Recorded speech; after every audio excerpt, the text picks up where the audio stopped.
we shall look at the aspect of selection, and we are going to use the same mechanism to analyze the program behavior when selection is executed.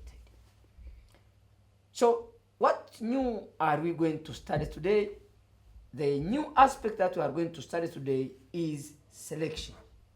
The nature of selection is such that in normal life, you may find scenarios which demand alternative actions or alternative solutions.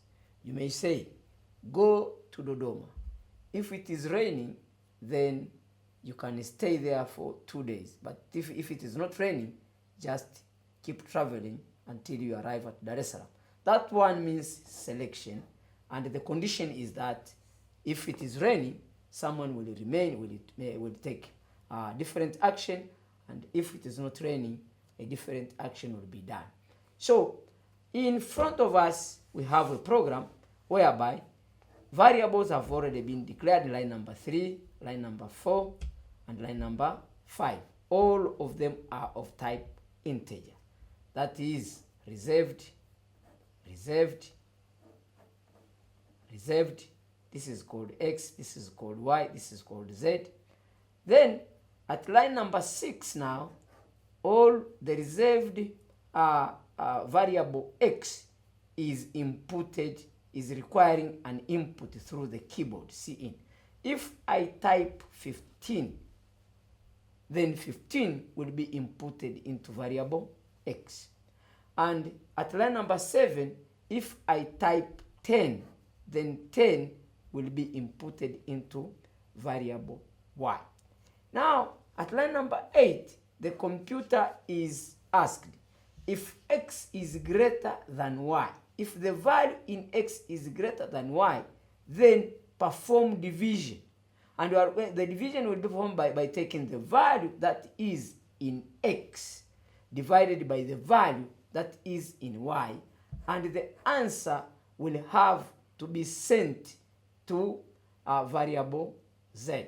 So in that case, it will find that if X is greater than Y, if 15 is greater than 10, then 15 will be divided to 10, and the answer, which is going to be 1.5, shall be sent to variable Z. So in other words, it means this particular result will be brought into this particular variable. Else, Z equal to X times Y.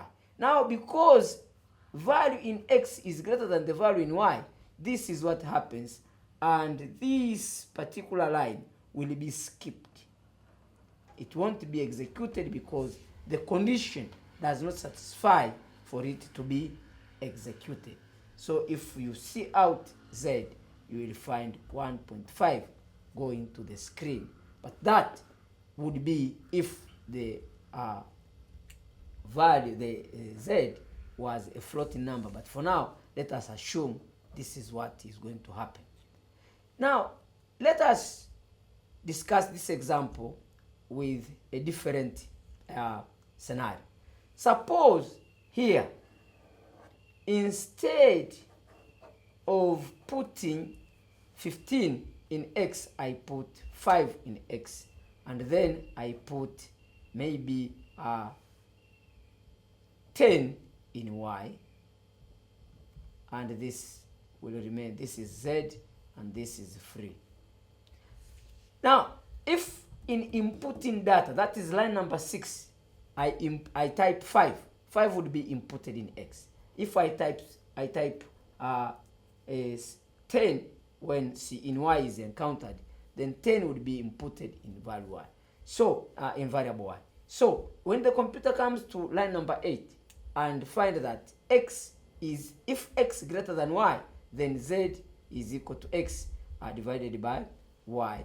What happens is that if X is greater than Y, X is not greater than Y. X is smaller than Y. For that matter, this line will be skipped. It won't be executed.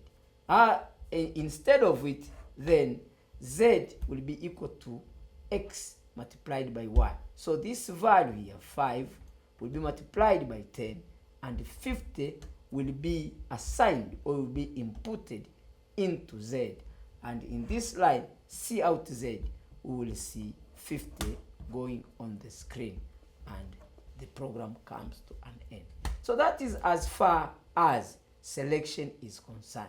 Selection entails checking some values inside variables and making a decision upon the truth or result of those values.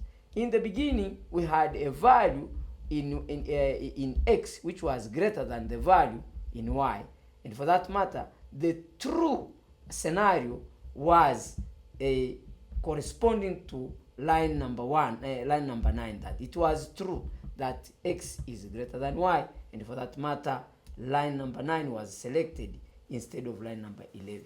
In the second case, you find that it is not true that x is greater than y. It is false. And if it is false, then line number 11 was executed instead of line number 1.